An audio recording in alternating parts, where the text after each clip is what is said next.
ಕಳೆದ ವಾರವೂ ಕೂಡ ಹಲವು ಶಾಸಕರ ಅಭಿಪ್ರಾಯವನ್ನ ಸಂಗ್ರಹ ಮಾಡಿದ್ರು ರಣದೀಪ್ ಸಿಂಗ್ ಸುರ್ಜೇವಾಲಾ ಅವರು. ಅಂದ್ರೆ ಬೆಂಗಳೂರು, ಕೋಲಾರ ಶಾಸಕರಿಂದ ಮಾಹಿತಿಯನ್ನ ಕಲೆಕ್ಟ್ ಮಾಡಿಕೊಂಡಿದ್ರು. ಕಳೆದ ವಾರವೂ ಕೂಡ ಹಲವು ಶಾಸಕರ ಅಭಿಪ್ರಾಯವನ್ನ ಸಂಗ್ರಹ ಮಾಡಿಕೊಂಡಿದ್ರು. ಬೆಂಗಳೂರು, ಕೋಲಾರ ಶಾಸಕರಿಂದ ಮಾಹಿತಿಯನ್ನ ಕಲೆಕ್ಟ್ ಮಾಡಿಕೊಂಡಿದ್ರು. ಹೈಕಮಾಂಡ್ ಅನ್ನ ಕೂಡ ತಲುಪಿದೆ ಈಗಾಗಲೇ ಶಾಸಕರ ಒಪಿನಿಯನ್, ಶಾಸಕರ ಅಭಿಪ್ರಾಯಗಳೇನಿದೆ, ಅವರ ಆರೋಪಗಳೇನಿದೆ, ಅವರ ಸಮಸ್ಯೆಗಳೇನಿದೆ, ಅವರ ಕ್ಷೇತ್ರಕ್ಕೆ ಯಾವ ರೀತಿಯ ಅಭಿವೃದ್ಧಿಯ ಕೊರತೆ ಎದುರಾಗಿದೆ, ಇದನ್ನೆಲ್ಲ ಕೂಡ ರಣದೀಪ್ ಸಿಂಗ್ ಸುರ್ಜೇವಾಲಾ ಅವರು ಶಾಸಕರ ಜೊತೆ 1-to-1 ಮೀಟಿಂಗ್ ಮೂಲಕ ಮಾಹಿತಿಯನ್ನ ಪಡೆದುಕೊಂಡಿದ್ದಾರೆ.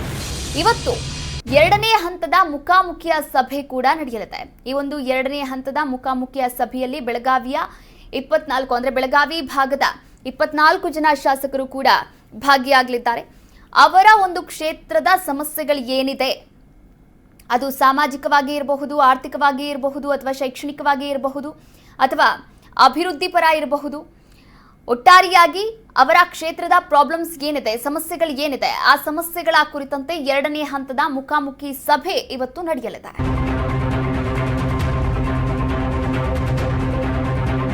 ಇನ್ನು ಶಾಸಕರ ಅಭಿಪ್ರಾಯದ ಮೇಲೆ ಸಚಿವರ ಭವಿಷ್ಯ ನಿಂತಿದೆ.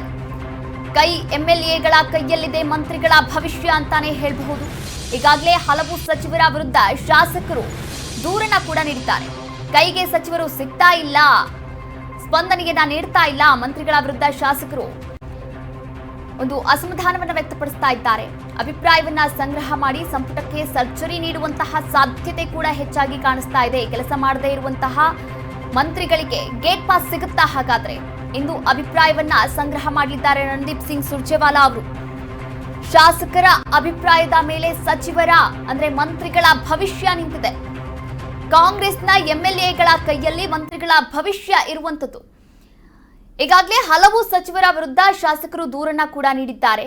ಹಾಗಾದ್ರೆ ಆ ಶಾಸಕರು ಯಾರು ಅನ್ನೋದು ಈಗಾಗಲೇ ಗೊತ್ತಾಗಿರುವಂತದ್ದು. ಹಾಗೆ ನೋಡಿ, ಇಲ್ಲಿ ಪ್ರಮುಖವಾದಂತಹ ಆರೋಪ ಮಾಡ್ತಾ ಇರುವಂತದ್ದು ಶಾಸಕರು, ನಾವು ಹೇಳಿ ಟೈಮಿಗೆ ಸಿಗಲ್ಲ, ಇಲ್ಲ ಕೈಗೆ ಸಿಗ್ತಾ ಇಲ್ಲ, ಕೆಲಸ ಆಗ್ತಾ ಇಲ್ಲ, ಅನುದಾನ ಘೋಷಣೆ ಆಗಿದೆ, ಅನುದಾನ ಸಿಗ್ತಾ ಇಲ್ಲ, ನಾವೇನಾದ್ರೂ ಸಮಸ್ಯೆಗಳನ್ನ ಹೇಳ್ಕೊಂಡ್ರೆ ಸಮಸ್ಯೆಗಳಿಗೆ ಸ್ಪಂದನೆಯನ್ನ ನೀಡ್ತಾ ಇಲ್ಲ ಎನ್ನುವಂತಹ ಸಾಕಷ್ಟು ಒಂದು ದೂರುಗಳ ಸುರಿಮಳೆಯನ್ನೇ ಸುರಿಸಿದ್ದಾರೆ ಅಂತಾನೆ ಹೇಳ್ಬೋದು.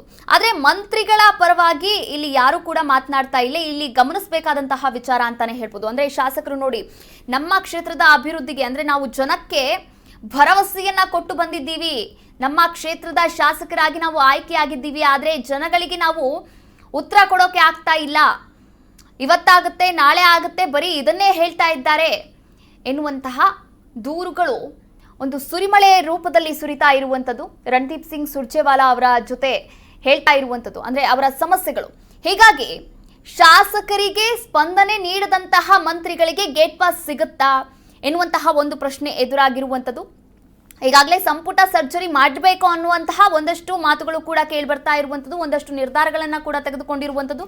ಹಾಗಾದ್ರೆ ಯಾವ ಯಾವ ಮಂತ್ರಿಗಳಿಗೆ ಹೈಕಮಾಂಡ್ ಕೊಕ್ಕ ಹಾಕುತ್ತೆ, ಕಾದ್ ನೋಡ್ಬೇಕಾಗುತ್ತೆ.